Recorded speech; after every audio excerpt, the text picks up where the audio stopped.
Hello, everybody. My name is Dylan, and I've been making the Hack and Learn blogs for you guys every week. I've been making these blogs for you guys for about a month now, and I never really explained how somebody could hack into a server. So for this video, I'm gonna go a little bit into a deep dive, but with some basics about how somebody can do that. So you may notice I have to the left over here info gathering. This is pretty much just a reconnaissance phase for somebody that's trying to get into somebody's website or server. They pretty much start off with reconnaissance no matter what. Before a hacker even touches a server, they'll study it. They scan for the internet, for open ports. They'll use this to get IP addresses, expose services, and some software versions like operating systems. They're collecting intel. Think of this as like a burglar checking which houses have unlocked windows. So if somebody would try to get reconnaissance, what does that look like for a hacker? Well, let's go down here. A hacker may use something like Nmap.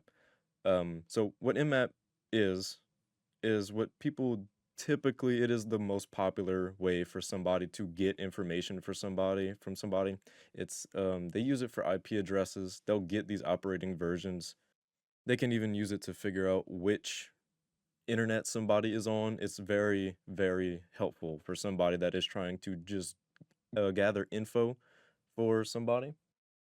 A hacker may also use programs such as Shodan or Whois. They're basically like Nmap, but trust me, Nmap is without a doubt the most popular one and kind of the easiest to use.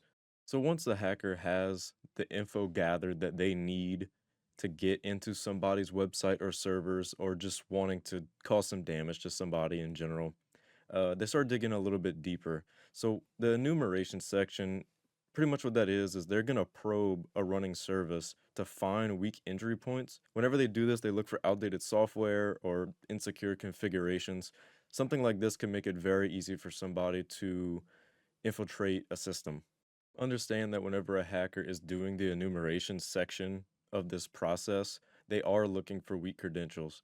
This is absolutely necessary, and it may even take some time to figure out how to crack this these passwords. They're also looking for misconfigured firewalls, and what I mean by that is they can be outdated or simply just not even set up the right way. They're also looking for outdated versions of Apache or any sort of Windows server. Maybe even if they're using a Mac, if the hacker knows specifically what they're using, they can also go that way. Most breaches happen because something was just never updated. It's very common, and it actually makes it very simple for a hacker to get into somebody's systems this way. The next step, the most common step that a hacker should use is what is vulnerable. Of course. I mean, think of whatever you think could be vulnerable between a weak admin password or what I was talking about with the enumeration section, firewalls, weak credentials in general, outdated software, anything that has ability to have a gateway into somebody's systems is what somebody would be looking for in this type of scenario. That's where the vulnerability section comes in. Because, like I said before, most breaches happen because something was never updated. That's why most people's IT departments need to be on their A game whenever they are setting up a system for their company. Okay, so you made it. You gathered the info, you did the enumeration, you found the weak credentials, you found vulnerabilities through firewalls, weak credentials, anything that could get you in to the information that you need to get to cause some serious damage or even minor damage to a company. You made it to the exploitation section. This is where somebody could use something like an SQL injection, which is extremely dangerous whenever somebody is trying to exploit somebody because typically they work. This is where you will credential brute force or get remote code execution. SQL injection can do that. It is basically just a series of codes that somebody can run in a login form to actually get into somebody's systems. This is where the damage is done. This is how somebody gets into a system. It's typically through an SQL injection. There's many types of different kinds of exploitation, but SQL injections are typically the most common because they are relatively easy to do so.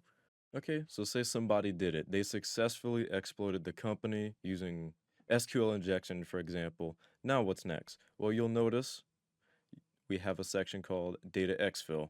Now, what data exfil is the damage. People will steal databases here. They will already have and keep passwords. They will use customer data if necessary.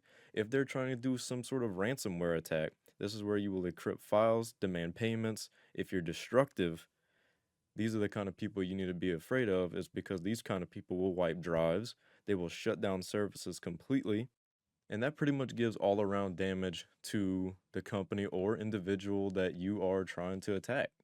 It is very dangerous, and sometimes you can get legal fines for doing something like this. So if you are a hacker, you need to be the good kind and definitely not the bad kind.